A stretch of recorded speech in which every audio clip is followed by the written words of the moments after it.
ಪಟ್ಟಣದ ಬಸವೇಶ್ವರ ಮಹಾವಿದ್ಯಾಲಯದಲ್ಲಿ ವಿದ್ಯಾರ್ಥಿಗಳಿಗೆ cyber crime ಅಪರಾಧದ ಬಗ್ಗೆ ಜಾಗೃತಿ ಮತ್ತು ಕಾನೂನು ಅರಿವು ಜಾಗೃತಿ ಮೂಡಿಸಲಾಯಿತು.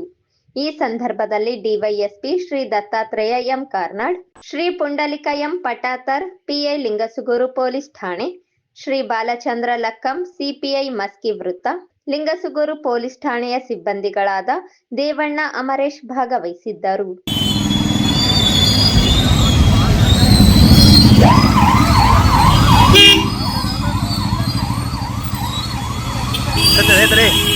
ಪೊಲೀಸ್ ಠಾಣೆ ವತಿಯಿಂದ ಸೈಬರ್ ಕ್ರೈಂ ಜಾಗೃತಿ ಮತ್ತು ದ್ವಿಚಕ್ರ ವಾಹನ ಸವಾರರು ಮತ್ತು ಹಿಂಬದಿ ಸವಾರರು ಕಡ್ಡಾಯವಾಗಿ ಹೆಲ್ಮೆಟ್ ಧರಿಸುವಂತೆ ಜಾಗೃತಿ ಅಭಿಯಾನ ಮಾಡಲಾಯಿತು.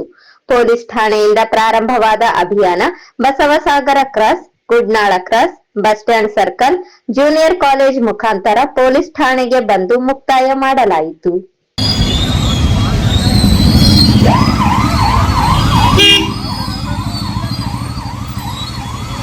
Satu,